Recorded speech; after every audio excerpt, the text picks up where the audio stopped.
আসসালামু আলাইকুম ওয়া রাহমাতুল্লাহ। আজকে আমাদের এই ফেসবুক লাইভে যে যেখান থেকে দেখছেন সবাইকে সালাম, আসসালামু আলাইকুম ওয়া রাহমাতুল্লাহ।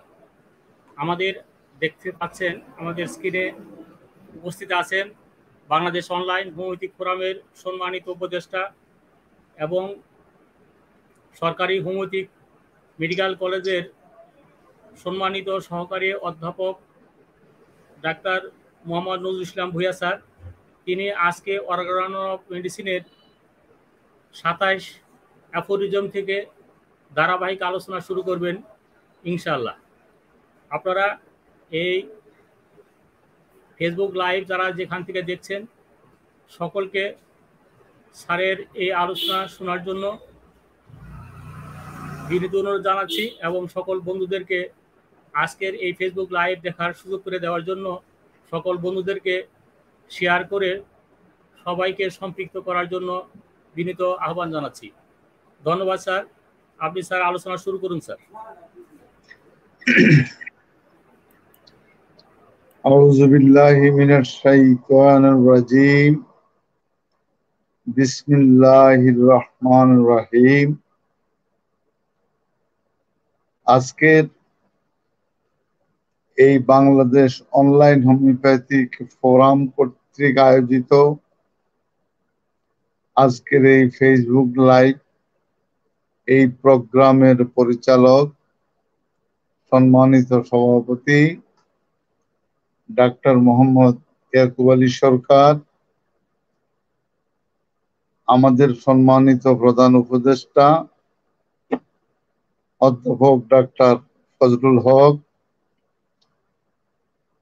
এবং বিওএইচএফ এর সকল পর্যায়ের সকল কর্মকর্তা, সকল চিকিৎসক বৃন্দ, দেশে বিদেশে যারা এই প্রোগ্রাম দেখতেছেন এবং আমার সম্মানিত চিকিৎসক বৃন্দ, ছাত্র ছাত্রী বৃন্দ, সবাইকে আমার পক্ষ থেকে শ্রদ্ধা ও সালাম জানাচ্ছি। আজকে অর্গান অফ মেডিসিন এই বিষয়ের উপরে আলোচনার প্রারম্ভেই আপনারা দেখেছেন পৃথিবীর সর্বশ্রেষ্ঠ চিকিৎসা বিজ্ঞানী ডাক্তার ক্রিশ্চিয়ান ফ্রেডরিক স্যামুয়েল হানেম্যান, আমি তার আত্মার প্রতি শ্রদ্ধা জ্ঞাপন করে আজকের এই আলোচনা আরম্ভ করতে যাচ্ছি। তিনি একমাত্র ব্যক্তি যিনি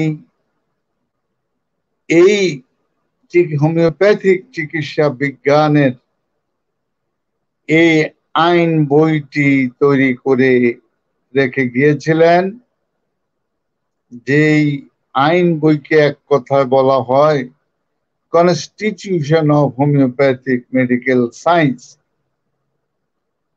আপনারা দেখবেন আর কোন চিকিৎসা বিজ্ঞানের কোন আইন বই নাই, একমাত্র হোমিওপ্যাথিক চিকিৎসা বিজ্ঞানের আইন বই অর্গান অফ মেডিসিন।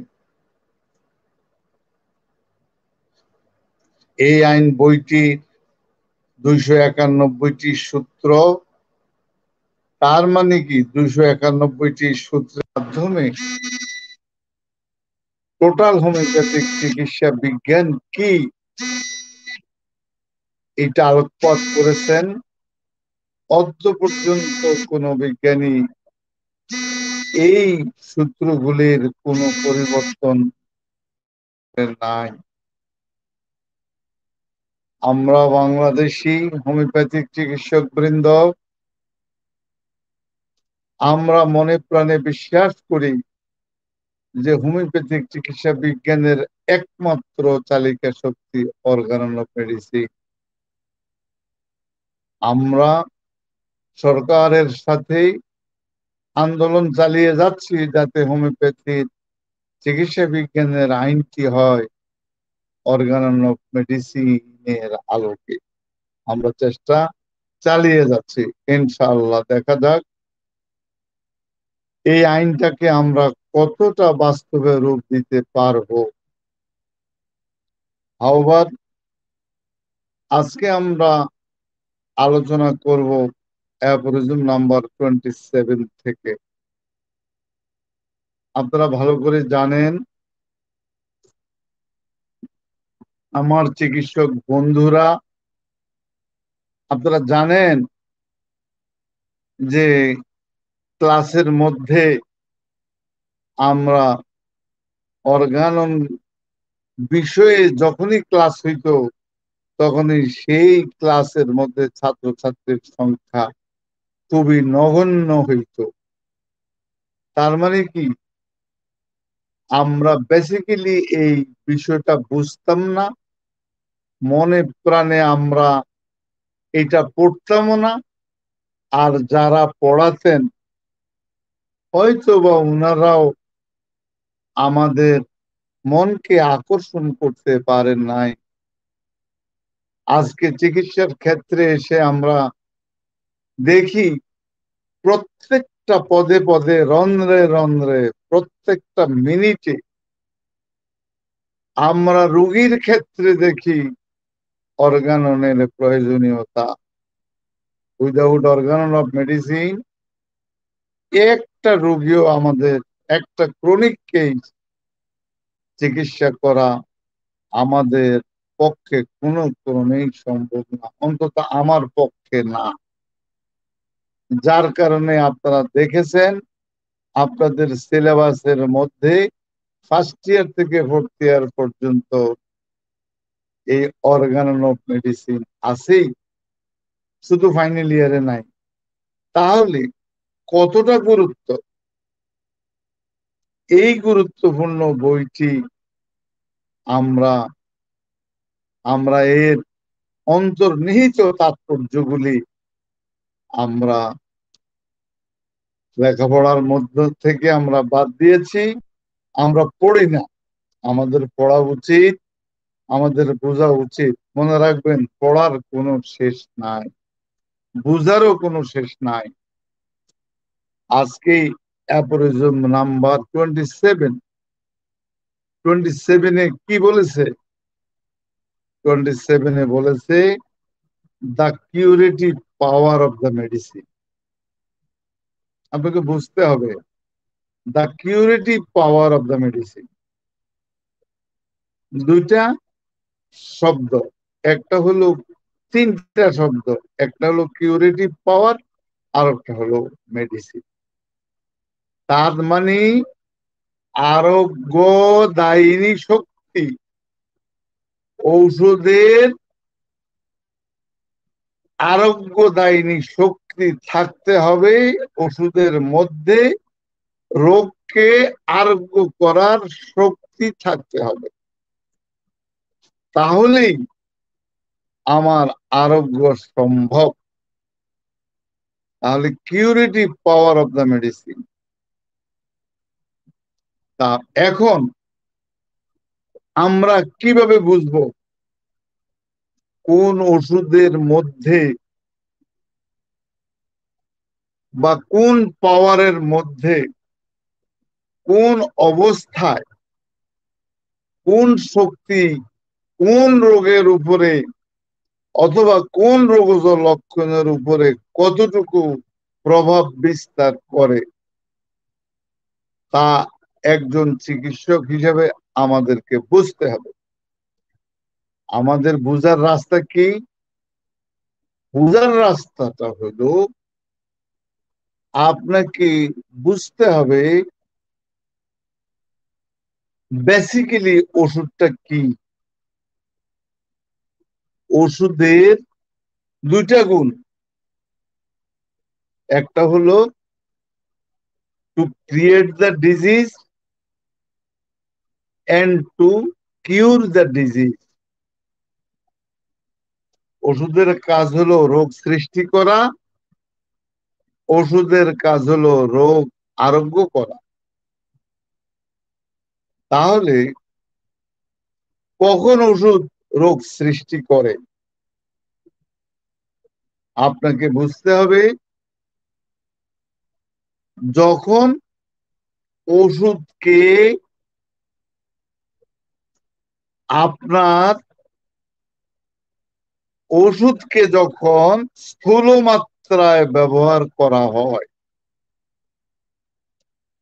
ওষুধের নির্যাস যার থেকে আমি সোর্সেস অফ দ্য মেডিসিন, আমি যে সোর্স বা মাদার টিংচার, যেমন আপনি যখন হোমিওপ্যাথির আবিষ্কারের ইতিহাস যখন আপনি শুনেছেন, তখন সিনকোনা গাছের রস স্থূল মাত্রায় রিপিটেডলি খেয়েছে, খাওয়ার পরেই তার অনেকগুলি রোগজ নির্দেশক অর্থাৎ রোগজ সাইন অ্যান্ড সিমটমস পরিলক্ষিত হয়েছে। আবার যখন সেই ওই নির্যাসকে শক্তিকৃত করার পরে, পটেন্টাইজ করার পরে, সেই সূক্ষ্ম মাত্রায় যখন আমার ওই সাইন এন্ড সিমটম সম্বলিত রোগীর দেহে সূক্ষ্ম মাত্রায় ওষুধ প্রয়োগ করে, সাইন এন্ড সিমটমস গুলি যখন দূরীভূত হয়ে যায়, তখন তার নাম ঔষধ। তাহলে আমার এখন এখন এখন যে আমি আলোচনা করব, এই আলোচনার মধ্যে আসলে অ্যাফোরিজম নাম্বার 27, 28, 29, 30 এই সূত্রগুলি প্রায় সিমিলার, একদম সমপর্যায়ের। একটা সূত্রকে আর একটা সূত্রের থেকে আলাদা করা যায় না। একটা সূত্র আলোচনা করতে গেলে আর একটা সূত্রের প্রয়োজনীয়তা চলে আসে। তাহলে আমরা প্রথমেই আমরা বুঝবো যে এই যে ওষুধ রোগ সৃষ্টি করে, অনেকে প্রশ্ন করে মাদার টিংচার কি ঔষধ? অনেকে কিন্তু উত্তর দেয় mother tincture is not the medicine. তাহলে এটা কি? এটা রোগ সৃষ্টি করে। তো রোগ সৃষ্টি যে করে তার নাম ঔষধ। তাহলে ইট is clear mother tincture is also a medicine. কিন্তু মাদার টিংচার রোগ সৃষ্টি করতে পারে, কিন্তু মাদার টিংচারের রোগ ভালো করার ক্ষমতা নেই। কারণ মাদার টিংচার পটেন্টাইজড নয়, শক্তিকৃত নয়। আপনাকে বুঝতে হবে রোগ আরোগ্য করার ক্ষমতা একমাত্র শক্তিকৃত ওষুধের। যখনই মাদার টিংচার আপনার পটেন্টাইজ করার পরে, আমরা যখন 6, 30, 200, 1M, 10M, 50M, CM এইভাবে যখন পটেন্টাইজ শক্তিকৃত করি, যখন যেই রোগীর ক্ষেত্রে যে শক্তির প্রয়োজন হবে, সেই শক্তি আমরা প্রয়োগ করব। প্রয়োগ করার পরে যখনই আমার সাইন এন্ড সিমটমস দেখা দেয়,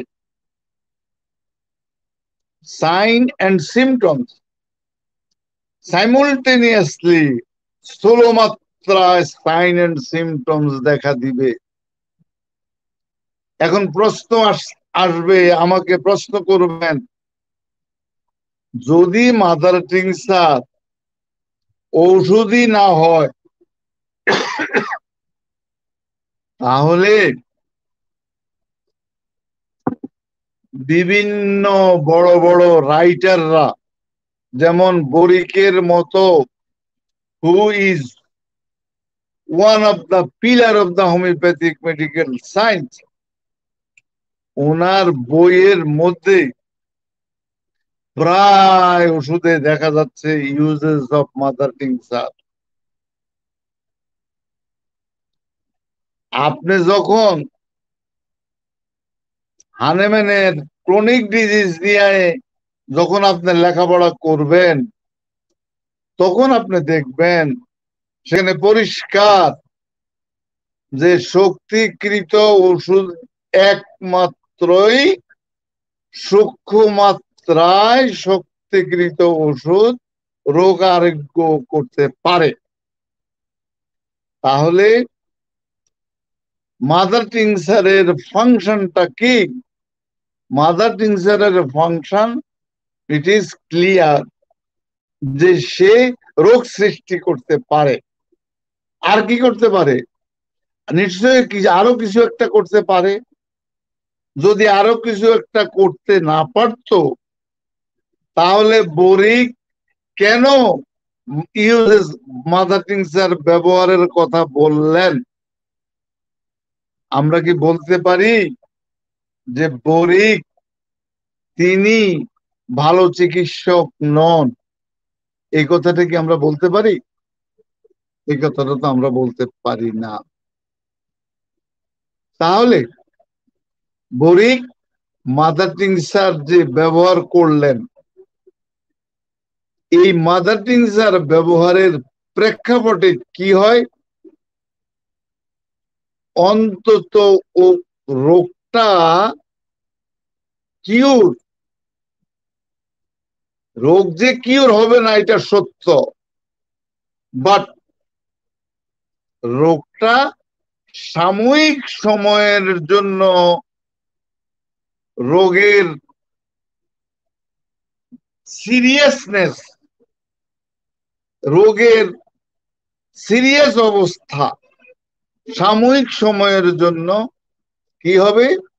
নিশ্চুপ থাকবে। as like as allopathic medicine সাময়িক সময়ের জন্য রোগীকে কিছুটা হলেও আরাম দিবে। ইট ইজ ক্লিয়ার যে এইটা mother tincture is not the curative medicine. Mother tincture is the palliative medicine. Palliation মানে উপশমদায়ক। অন দি আদার হ্যান্ড আপনি বলতে পারেন suppressive, suppression of the disease, suppression of the disease. কিছু কিছু ক্ষেত্রে এই ধরনের প্রশ্নের সম্মুখীন আমরা ক্লাসের ছাত্রদের কাছ থেকে আমরা প্রশ্নের সম্মুখীন হয়েছি। তাই যদি মাদার টিংচার যদি রোগ আরোগ্যের ক্ষমতাই না রাখে, তাহলে বরিক তার বইয়ের ভিতরে কেন আনলেন? তাহলে আপনি স্যার বলেন, বরিককে হয় অস্বীকার করবেন, আর না হয় বরিক যা বলেছে তা স্বীকার করবেন। তাদের প্রশ্নেরও যৌক্তিকতা আছে। এখন এই যৌক্তিকতার ফলে আমরা দেখেছি কিছু কিছু ক্ষেত্রে রোগের রোগজ অবস্থা মাদার টিংচারের কারণে নির্জীব হয়ে যায়, নিস্তেজ হয়ে যায়, রোগের শক্তিটা নিস্তেজ হয়ে আস্তে আস্তে, যেহেতু পরবর্তী সূত্রতে আছে ন্যাচারাল ল অফ কিউর, তখন আমি সেই ক্ষেত্রে আর একটু আলোচনা করতে পারবো। তখন এই নিস্তেজ অবস্থায় থাকতে থাকতে এক সময়ে রোগটা দেহের ভাইটাল ফোর্সের শক্তির কারণে তখন আর মাদার টিংচার মূল আরিষ্ট কর্তৃক ব্যবহারের পরে সেই রোগজ অবস্থা আস্তে আস্তে নির্জীব হইয়া একটা পর্যায়ে ভাইটাল ফোর্স সেই জায়গায় তার স্থান দখল করে নেয়। কিন্তু এই কথাটা সত্য ইন ব্রড সেন্স, এবং chronic and complicated case you will not get any curative answer from the mother tincture. এখন আসেন আমার, তাহলে আমার curative power of the medicine. এখন আমার ওষুধের কখন আমি কিউরেটিভ পাওয়ার পাবো? যখন ঔষধ পটেন্টাইজ ফর্মে, শক্তিকৃত ফর্মে, সূক্ষ্ম মাত্রায় রোগীর রোগজ লক্ষণের উপর, সাইন অ্যান্ড সিমটমস এর উপরে প্রয়োগ হওয়ার পরে অ্যাফোরিজম নাম্বার 2 অনুসারে, আরোগ্যের শর্ত অনুসারে, অ্যাফোরিজম নাম্বার 2 এর আরোগ্যের শর্ত অনুসারে যদি তার অস্বাভাবিক লক্ষণগুলি চলে যায় এবং অ্যাফোরিজম নাম্বার 1 অনুসারে রোগী যে, ডাক্তার যে রোগীর সাথে কমিটমেন্ট করলো যে তোমার রোগ আমি ভালো করে দেব by the grace of almighty, সেই কমিটমেন্ট যখন পূরণ হয়ে যাবে তখন আমি বুঝবো যে মাই মেডিসিন ইজ কারেক্ট, যে ওষুধটা আমি প্রয়োগ করলাম, যতক্ষণ এই ওষুধে যখনই আমার রোগজ লক্ষণগুলি দূরীভূত হয়ে যাবে তখনই আমি বুঝবো যে ইট ইজ কারেক্ট মেডিসিন। এবং তখনই আমি বুঝবো অ্যাকর্ডিং টু অ্যাফোরিজম নাম্বার 26 যে ওষুধের শক্তিটা, মানে আর্টিফিশিয়াল যে শক্তিটা, সেটা ন্যাচারাল ডিজিজের চেয়েও বেশি, অনেক বেশি। অ্যাফোরিজম নাম্বার 26 অনুসারে আমি যখন ক্লিয়ার হয়ে যাব তখন অ্যাফোরিজম নাম্বার 27 সে সাকসেস রেজাল্টে আমরা চলে আসতে পারবো। এইটা হলো অ্যাফোরিজম নাম্বার 27। এবার আসেন আমি অ্যাফোরিজম নাম্বার 28 এবং 29 দুটা একসাথে আলোচনা করব। যে দুটো একসাথে আলোচনার মধ্যে দুটা জিনিস আপনাকে দেখবেন। 28-এ বলা হয়েছে ন্যাচারাল ল অফ কিউর, আর 29-এ আছে আমি সেই রোগগুলির সাইন অ্যান্ড সিমটমস দূরীভূত করব যেগুলি accepting surgical case. Accepting surgical case. আচ্ছা, এই দুটাকে আমি একত্রে আমি আলোচনা করতে চাই। এখন এই অর্গানন অফ মেডিসিন বেসিক্যালি এই বইটা, যেহেতু আমি বলেছি যে এইরকম আইন বই আর কোন চিকিৎসা বিজ্ঞানে এরকম আইন বই নাই। অর্গানন অফ মেডিসিনটাকে এটাকে অ্যাজ এ হোল বলা হয় যে এইটার অন্তর্নিহিত তাৎপর্যটা হইল নেচারের ল অফ কিউর। নেচারের ল অফ কিউর অর্থাৎ প্রাকৃতিকভাবে আরোগ্য, প্রাকৃতিকভাবে আরোগ্যের সূত্র, যেটা আমি 27-এ অনেকটা আলোচনা করে আসছি। এখন আসেন, এই যে প্রাকৃতিকভাবে, অনেকে আবার মিন করেন প্রাকৃতিকভাবে যদি রোগ ভালো হয়ে যায় তাহলে বাবা ওষুধের দরকারটা কি? এমন প্রশ্ন আমাদের করেছে যে নেচারের ল অফ কিউর তার মানে কি? প্রাকৃতিকভাবে রোগ আরোগ্য যদি হয়ে যায় তাহলে ওষুধের দরকারটা কি? এখন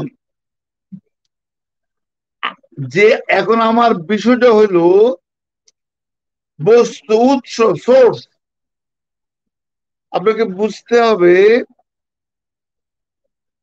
সোর্স থেকে ওষুধটা সৃষ্টি হয়ে ওষুধের রোগজ লক্ষণ সৃষ্টি করে। একই সোর্সের শক্তিকৃত মাত্রায়, সূক্ষ্ম মাত্রায় সেই লক্ষণগুলি, সেই অস্বাভাবিক সাইন এন্ড সিমটমস গুলি দূরীভূত হয়ে যায়। This is called natural law of cure. যে যেই পদার্থ রোগ সৃষ্টি করলো সেই পদার্থের সূক্ষ্ম মাত্রার এবং শক্তিকৃত, সেই পদার্থের সূক্ষ্ম মাত্রা এবং শক্তিকৃত বস্তু দিয়ে সাইন এন্ড সিমটমস কে আরোগ্য করা। এই আরোগ্য করার নামই হলো নেচারের ল অফ কিউর। যেমন মনে করেন আমরা উই ডোন্ট নো নাথিং, আমরা জানি না যে এখন এখানে যদি আমরা একটা অ্যালোপ্যাথিক সায়েন্সের সাথে আমরা কম্পেয়ার করি তাহলে অ্যালোপ্যাথিক ওষুধগুলির ড্রাগ প্রুভিংটা কোথায় হয়েছে? ইতর প্রাণীর উপর, বিভিন্ন প্রাণীর উপরে তাদের এই ড্রাগ প্রুভিংটা হয়েছে। আর আমাদের ড্রাগ প্রুভিংটা কোথায় হয়েছে? আমাদের ড্রাগ প্রুভিংটা হয়েছে সুস্থ মানব দেহের উপর। তার মানে প্রুভার হতে হবে সুস্থ। সুস্থ মানব দেহকে যা দিয়া অসুস্থ করা হয়, যেই বস্তু দিয়ে অসুস্থ করা হয় সেই বস্তুর শক্তিকৃত সূক্ষ্ম মাত্রাই সেই রোগীকে, সেই মানুষটাকে ভালো করতে পারে। দিস ইজ দি নেচারের ল অফ কিউর। এটা নির্ভর করতেছে পিওর এক্সপেরিমেন্ট এবং অবজারভেশন, আপনার নিখুঁত পরীক্ষা এবং পর্যবেক্ষণ। কখন পরীক্ষা এবং পর্যবেক্ষণ করবেন? During the time of drug proving. Drug proving এর মাধ্যমে যখন আপনি 10 জন মানুষকে এবং 10 জন সুস্থ ব্যক্তি, বিভিন্ন বয়সের সুস্থ ব্যক্তিকে একই পদার্থের স্থূল মাত্রায় আপনি স্থূল মাত্রায় সে পদার্থ প্রয়োগ করে ওই 10 জন ব্যক্তির মধ্যে যখন আপনি সিমিলার সিমটমস পাবেন, similar disease symptoms, sign and symptoms পাবেন, তখন ওই 10 জন ব্যক্তির রোগ ও সাইন এন্ড সিমটম সেম। এখন সেই 10 জন ব্যক্তির একই বস্তুর সূক্ষ্ম মাত্রায় এবং শক্তিকৃত ওষুধ যখন ওই 10 জন ব্যক্তির উপরে আপনি প্রয়োগ করবেন এবং 10 জন ব্যক্তি যখন ভালো হয়ে যাবে, তখন ইট ইজ ক্লিয়ার যে এইটাকে আপনি অন দি আদার হ্যান্ড আপনি বলতে পারেন যে দিস ইজ নেচারের ল অফ কিউর। এখন আসেন যে আমার এই নেচারের ল অফ কিউরটা কোন কোন কোথায় কোন কিভাবে কোন জায়গায় বা রোগজ মানুষদের উপর আমার কখন কিভাবে প্রয়োগ হবে, সেই প্রয়োগের ক্ষেত্রে বলা হয়েছে অ্যাকসেপ্টিং সার্জিক্যাল ডিজিজ। তার মানে হানেম্যান অ্যাপোরিজম নাম্বার 7-এ সেখানেও বলেছেন অ্যাকসেপ্টিং সার্জিক্যাল ডিজিজ।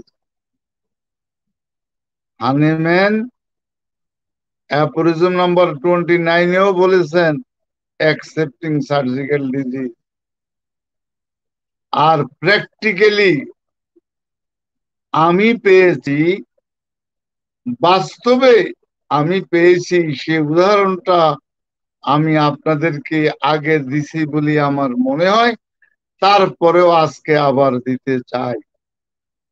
সেটা হলো যে আমি সরকারি হোমিওপ্যাথিক মেডিকেল কলেজে থাকাকালীন অবস্থায় আমার চাকরি রেগুলারাইজের প্রশ্নে আমি সরকারের বিরুদ্ধে মহামান্য হাইকোর্টে একটা রিট মামলা করেছিলাম। সেই রিট মামলায় আমি ইন পার্সন, তার মানে আমি উকিল রাখি নাই, আমার উকিল অসুস্থ ছিল বা অন্য কিছু ব্যস্ততার মধ্যে ছিল, মামলার ডেট সময় চলে আসছে, আমি আদালতের অনুমতি নিয়ে আমি কি করলাম, সেই জায়গায় আমি ইন পার্সন আমার মামলা হিয়ারিং করলাম। বিচারপতি ছিলেন তখন জনাব ABM খায়রুল হক, যিনি পরবর্তীতে চিফ জাস্টিস হইলেন। তিনি আমাকে প্রশ্ন করলেন যে BHMS মানে কি। তখন আমি ওনাকে উত্তর দিলাম bachelor of homeopathic medicine and surgery, BHMS, bachelor of medicine and surgery. আচ্ছা, এরপরে আমাকে বলা হলো DHMS মানে কি। আমি বললাম diploma in homeopathic medicine and surgery. তখন তিনি আমাকে প্রশ্ন করলেন, you please tell me what is the relation between surgery and homeopathic medical science. আমি তো আটকিয়া গেলাম।